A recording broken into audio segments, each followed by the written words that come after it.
How's it going, everyone? We are here for Chesstions number 2. The theme of this week is 2019 rookie class. I thought that would be a fun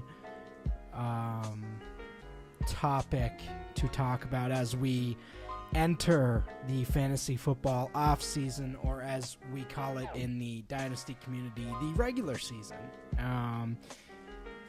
If you guys, follow my work, most of it comes in the off season. So I figured it'd be fun to get into that. Obviously, I've been covering that for most of the year with Guru, Fantasy Guru, and Fantasy Guru Elite. So if you want to check out my content this offseason, I'm going to be doing that, and also going to be opening up a new adventure for me. Been teaming up with Nate Liss on something, and pretty excited about it. It's prospect related, so we're going to be releasing some content here soon. But let's get into today. 2019 rookies. I figure the questions will lead into a lot of other things as well. And maybe I'll give a sneak peek at my rankings. Okay, I hate when this happens for black. It just never seems like these types of things go well for me. First question / statement of the day is from my buddy Ryan Clifford, who does college football DFS with me. Says, why all the Justin Herbert hype? And at the beginning of the year, I really liked him, and I thought he was an interesting prospect. I still do, but he really roughed things up for himself in 2018. Let's take a look. Let's take a look at Justin Herbert.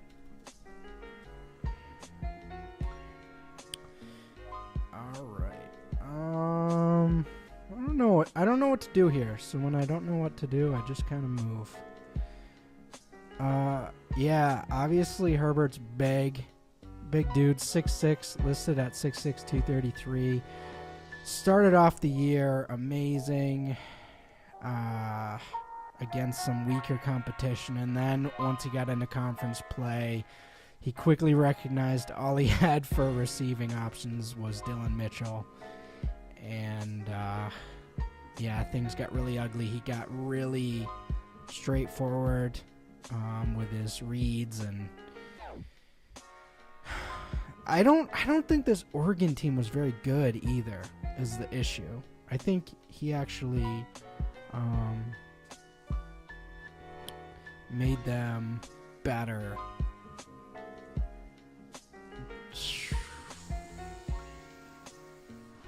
Oh boy, this game's gonna end quickly.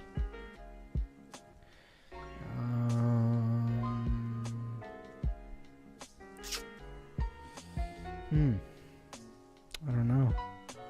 I guess we call off the dogs for the time being. Protect ourselves. Nah, I ain't letting you get that, buddy. Alright, he likes to move quick. But,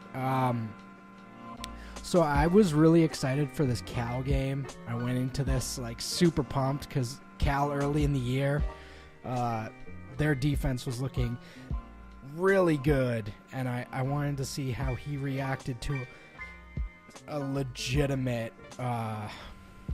legitimately strong defense. Stanford was kind of down this year, so that was whatever, even though he didn't do that well. But he played really well.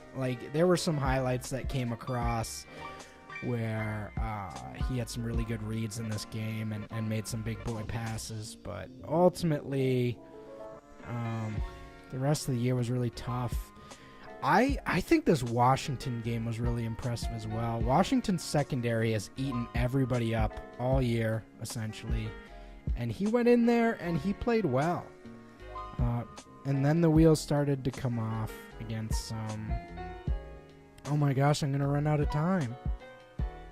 This is malarkey. How am I going to run out of time?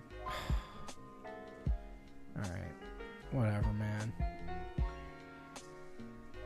Alright, I'm going to try to win a little bit here. But anyway, Justin Herbert, good player. Potentially really bad team.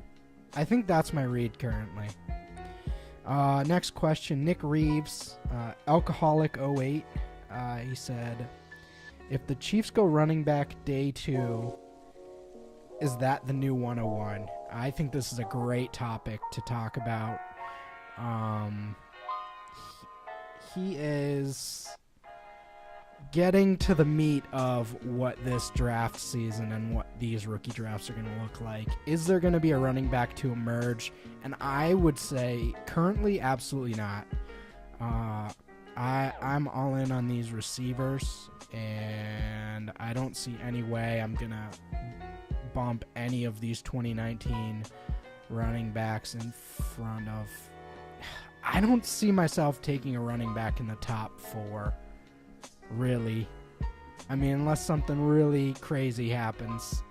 You know, DK Metcalf, injury concerns come back bad, or, you know, A.J. Brown tests out bad and falls to the second round, or, you know, there's just no way I'm not taking Harry 101. So, no, I would say no. Actually, let's take a look at my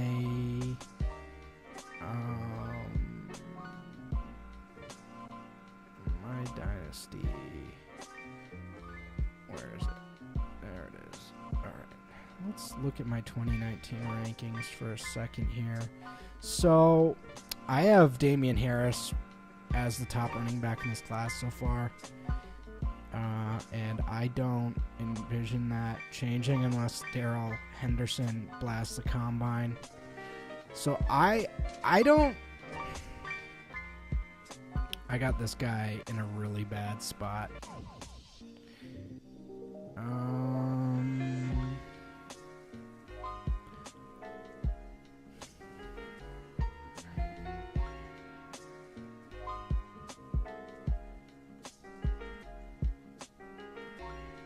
Alright, looks like we're going to take this one home. But, I envision a lot of movement from 3 to 9. I think that... Ooh, okay.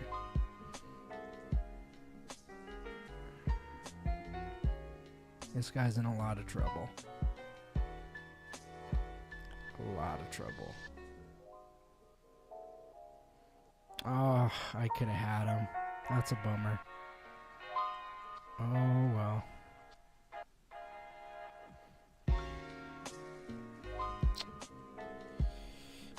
Alright, I think I'm up enough now to where I can just...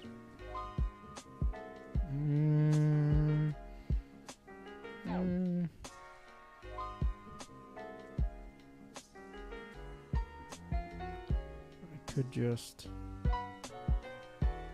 Okay, there we go. There we go. It's all over. So you're getting a good look at my running back rankings right now as I'm concentrating on this, but I think between Bryce Love's fall from grace this year and you know, Travion Williams coming on and all this good stuff, I think there's a ton of... Oh my goodness. Okay. Okay. Okay. Yep. Yep. Yep. Yep. Yep. There's a ton of drama here, and it's all going to come down to athletic testing, in my opinion. I don't see... You know, a guy like Reggie Corbin, I don't know if he's going to declare, but if he does, I do think he has a chance to be pretty prominent in this class. if he can test out well, and if he does declare. People really love David Montgomery, and he's a guy that I need to see test out, because things could go really, really bad for him if he doesn't test out well. If he does test out well, I have no problem moving him all the way up to running back 3. And he obviously has some intriguing tackle breaking ability, but overall I just don't see the production profile with him. Let me take a look at that. Yeah, I'm not. Look at this guy over on the chess side of things. Yeah, he could be a Le'Veon type, but the problem is he doesn't have the same size, and I don't know. It's his production is not great. That's my only problem. He's never had, a huge. He's had huge carry games, but he's never had a huge volume season. And that's what we look for with volume guys. Like, you want to see big volume, and he just hasn't had that. So I'm skeptical right now is how I would say. I still think Miles Sanders has a good chance to be one of the best running backs in this class. He's seeming to not get a lot of hype right now. But I think he's shown quite a bit for me this year. And that's really it. Travion, a nice player, but none of these guys are really screamed to me, feature back like they have in previous years. So that's that.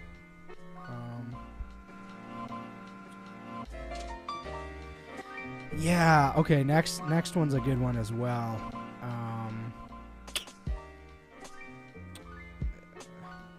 From Weifu, said, people complain that this is not a deep class. What do you see? I find that so strange, because I think this is the best wide receiver class since 2014 for me. I think this is a really, really special group of dudes that I am really excited about for a lot of reasons. A.J. Brown and N'Keal Harry. So I do understand the running backs. This is the weakest since 2014. So again, things run in cycles, and we're coming off one of the most ridiculous running back cycles in ever, honestly ever. Based on my basic research of mid to early 2000s, even those classes were not like this. Look at this guy just being absolutely annoying. So it makes sense that we're gonna have a down class because everyone declared early last year. Pretty much all the good players. Saquon would have been in this class. Geis would have been in this class. Kerryon Johnson would have been in this class. But like pretty much all the best players are doing now, they're all leaving early. Damian Harris was the only guy who stayed for his senior season that I really was interested in. Bryce Love as well, which is one of the weirdest things. But okay, wide receivers, I see 3 I would consider for sure first-round picks. I don't know if it's going to end up that way, but I view them all as first-round picks. DK Metcalf, a little more volatile because of his injuries, but he's been productive whenever he's been on the field, and that's good enough for me with how monstrous he is. And then there's the second tier that we just have not. We haven't had this, especially in the last few years, but we haven't had like big potentially featured wide receivers in the second tier of late. We have had a lot of guys like Sterling Shepard, you know, and that's just kind of what we've had. A lot of really strong prospects that aren't necessarily going to lead an offense. And this year we have that. Even in the second tier, I wouldn't be surprised if we got an Alshon type player from Brian Edwards or Calvin Harmon. Marquise Brown's certainly looking like at least that Sterling Shepard type player. A little more juice to him, I think, than what Shepard showed. But in that, you know, smaller, almost, I mean, all these Oklahoma prospects are so similar. It's kind of funny. They're all undersized weight-wise. They're all speedy. I think of a Kenny Stills, who wasn't necessarily productive because there were so many good wide receiver prospects at the time at Oklahoma, but that's what I envision for Brown, kind of that Kenny Stills, deep threat, fun player. So I mean we've seen that can be a super valuable piece. Oh boy, I gotta hurry up. I'm talking way too much. No. Okay. Got him. All right, one more. And then we get down here, and there are some fierce guys in the third tier of this wide receiver class. We are loaded this year. I don't know how you can look at this group and say it's not amazing. Emmanuel Hall, J.J. Arcega-Whiteside, even a guy like Paris Campbell, who hasn't been that productive, is really came into his own this year with Haskins. Little Jordan Humphrey, I think he's better than Colin Johnson. And, you know, this whole group, Anthony Ratliff-Williams, Tyler Johnson, Hakeem Butler, we don't really know what to expect from Ratliff-Williams and Hakeem Butler. Butler, kind of a late bloomer. His production is a little inflated by this year. I actually don't think it's that great when you take the bigger view on it, but he's obviously had a great year, and I wouldn't want to take that away from him. Andy Isabella had an amazing second half of the season, including a big game against Georgia. Man, I'm not going to get into all the profiles here, but this is pretty sick. Even a guy like James Prochet, who I don't even know if he's going to declare, but you know, he has very interesting production quirks on his profile, is all I'll say for now. But that's I think it's an amazing class. My buddy Bobby Casey, which RB prospect do you see that can realistically be a 3-down back and be possibly taken in the first round? And I kind of got into this the other day. I don't think there is one. I think we're hitting a down cycle. Should revive itself next year with some interesting guys, but even that class has not, production-wise, through 2 years, I don't like this 2020 running back class as much as everyone else currently. If I were to say a guy in this modern NFL, I think Darrell Henderson could be like Kamara. I really do. He has that incredible balance. He's just so special. Darrell Henderson is just amazing. And, you know, I thought Rashad Penny was a once every decade guy. And he was, you know, with his size and with what he ended up testing out athletically, he was a once-in-a-generation guy just because of the quirks of his profile from a small school and unmatched production. But Darrell Henderson, is truly a once-in-a-decade guy as well with what he's done the last 2 years. I've never seen a guy sustain himself on almost 9 yards per carry. That just hasn't happened. And then most of the concerns with guys like this is weight, and I don't think it's going to be a concern for him. I think he's going to... He doesn't have a body that's you're worried about. I mean, when a guy like Donnell Pumphrey was smashing at San Diego State, you knew from the beginning, like, yeah, this guy's 170. But when you watch Darrell Henderson run, it's not like that. He's bouncing off guys, like, bullying through holes, and I don't know. This is easy for me.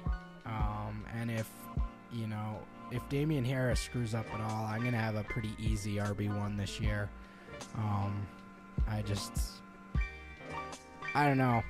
There's no way he tests out bad. There's just absolutely zero chance. So then what are the negatives of his profile at that stage? Anyway, I think I'm losing this game pretty badly. Darrell Henderson has gotten me... Darrell Henderson talk's gotten me pretty excited. Oh, he gave us an opening. All right, let's concentrate on some chess here. So those were really the 3 questions I got, and I thought, there's enough meat on the bone that they could cover an episode. Oh,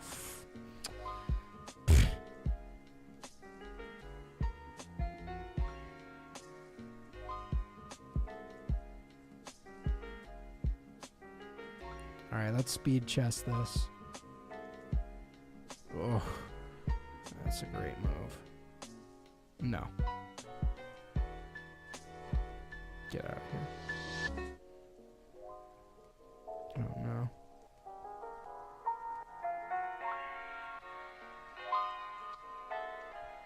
I lost. Anyway.